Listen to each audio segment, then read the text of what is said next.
আমার এটা খুব আফসোস লাগে। এই স্কুলে পড়ে, কলেজে পড়ে, ইউনিভার্সিটিতে পড়ে, কত কিছু পড়ে। আহা বন্ধু, বাংলা কথা বলতে পারে, ইংরেজি অনেক কথা সুন্দর জানে, কিন্তু মঞ্জিল চেনে না, কোথায় গিয়ে থামবে। মনে করছে এগুলো এতগুলো পড়া পড়তেছি, একটা সময় আইসা কর্মজীবনে শেষ বয়সে সুখ করব, শেষ বয়সে একটা ভালো চাকরি, একটা ভালো ব্যবসা, দুনিয়াবি একটা সমাজে একটা স্ট্যাটাস। কিন্তু দেখা গেছে সব যখন ঘুষায়, কবরে যাওয়ার সময় হয়ে যায়। অথবা অসুস্থতা, রোগ, ডায়াবেটিস সহ বিভিন্ন রোগ আইসা বাসা বাঁধে, আর তখন দুনিয়া আছে কিন্তু ভোগ করতে পারে। প্রতিদিন সকালবেলা যে কোনো ডায়াবেটিক হসপিটালে কেউ যদি যায়, 7টা বাজে, দেখেন কি পরিমাণ বয়স্ক, মাঝ বয়সী লোক, ভদ্রলোক, শিক্ষিত, উচ্চ শিক্ষিত, সমাজের এলিট পার্সন কিভাবে বসে সিরিয়াল ধরে রয়েছে ডায়াবেটিস পরীক্ষা করে। তাইলে আমার ভাই, দুনিয়ার এই হায়াত, আমাদের এই বেঁচে থাকার জীবনটাকে 2 ভাগ করা, যে এক ভাগে আমি কিছুদিন করব বা কর্ম করব, আরেক ভাগে আমি সুখ করব, এতটুকু দিয়ে এই দুনিয়া জীবনটাকে ভাগ করা, আর এর দূরের উপরে নিজের পরিকল্পনাকে সাজানো, আল্লাহর কসম এটা আহাম্মক ছাড়া, বেওকুফ ছাড়া আর কিচ্ছু হইতে পারে না। ওই মানুষ বেওকুফ, ওই অভিভাবকও বেওকুফ, ওই সন্তানও বেওকুফ, যে অভিভাবক তার সন্তানকে শুধু দুনিয়ার হায়াত পর্যন্ত স্বপ্ন দেখাইছে, আর সন্তান যে শুধু দুনিয়ার হায়াতকে নিয়েই স্বপ্ন দেখতেছে। অথচ এত লম্বা আখেরাত, এত লম্বা কবর, এত অনন্তকালের আখেরাত, এই বিষয়ে তার জানা আছে পর্যাপ্ত না প্রস্তুতি আছে পর্যাপ্ত? এক লাইন কোরআন শরীফ দেখে দেখে মুসলমান কত কিছু পড়লো, শিখলো, কিন্তু আল্লাহর কোরআনের একটা লাইন সাইয়া সাইয়াও শুদ্ধ পড়তে পারে না।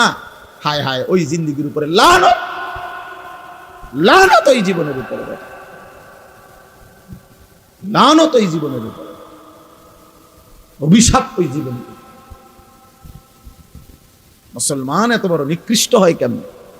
আমার যিনি মালিক, আমার যিনি মনিব, আমি তার কালামই পড়তে পারি না। তা আমার এই জিহ্বারের সার্থকতা কি? আমার চোখের সার্থকতা কি? আল্লাহ আমারে চোখে দিল কেন? আল্লাহ আমারে জবানি দিল কেন? আমারে বানাইলই কেন?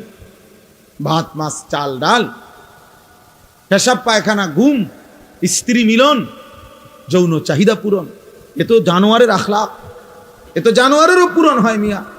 জন্তু জানোয়ারও তো খায়, ঘুমায়, পেশাব পায়খানা করে, জন্তু জানোয়ারেরও তো যৌন চাহিদা পূরণ হয়, নয়তো এগুলোর বাচ্চা হয় কেমনে?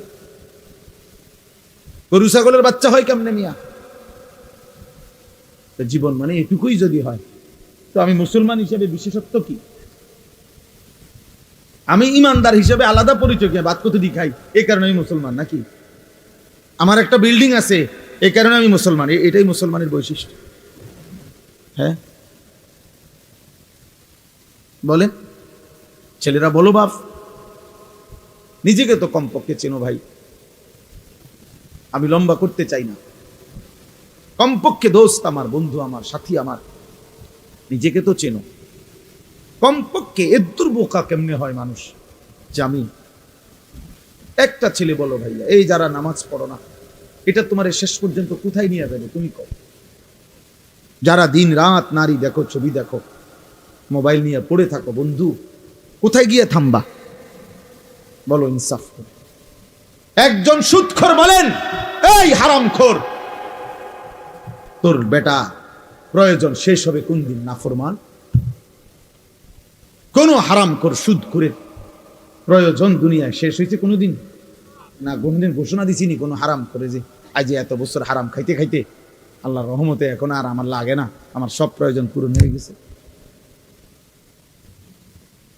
তাইলে